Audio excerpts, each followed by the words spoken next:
নমস্কার বন্ধুরা, আজ আমি এসে উপস্থিত হয়েছি ৪৮তম কলকাতা বইমেলায়।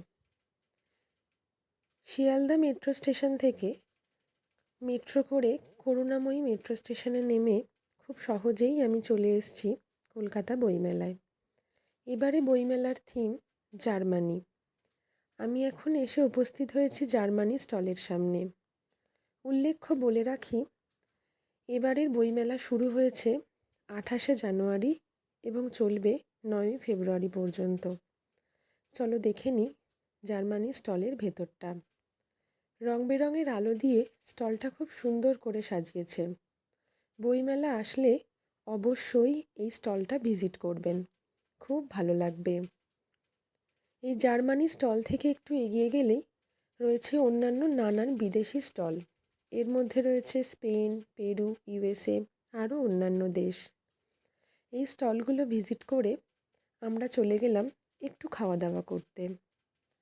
একটু খাওয়া দাওয়া করে তারপরে আমরা চলে গেলাম লিটল ম্যাগাজিনের স্টলে। লিটল ম্যাগাজিনের স্টলগুলো না ঘুরলে বইমেলা ঘোরা কখনোই সম্পূর্ণ হয় না। এই লিটল ম্যাগাজিনের স্টলের আশেপাশে রয়েছে অনেক খাবারের দোকান। দরকার হলেই এই দোকানগুলো আপনারা যেতে পারেন। বইমেলা আসলে বই দেখা এবং খাওয়া দাওয়া করা দুটো একে অপরের অঙ্গ। আমরা ছোটবেলা থেকেই বইমেলা আসলেই বই দেখা এবং কেনা, তার সাথে অল্প বিস্তর খাওয়া দাওয়া, এই তো আমাদের বইমেলা। তারপর আবার চলে গেলাম কিছু বই দেখতে এবং কিনতে। কিনলামও কিছু বই। কিছুক্ষণ বই দেখা এবং কেনার পরে আমরা গেলাম একটি কাশ্মীরি স্টলে। এর মধ্যে আমি বলি, আমি এসছি ছুটির দিনে নয়, তাই জন্য বইমেলাটা একটু ফাঁকা। এই কাশ্মীরি স্টলে রয়েছে অনেক কাশ্মীরি জিনিসপত্র, নানান কাশ্মীরি জিনিসের পসরা। তার সাথে রয়েছে একটি পানীয়, কাশ্মীরি পানীয়, সেটিও সুস্বাদু খুবই।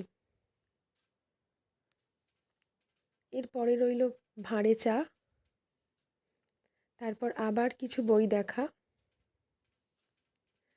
বই দেখতে দেখতে আমরা এসে পৌঁছালাম জাগো বাংলার স্টলে।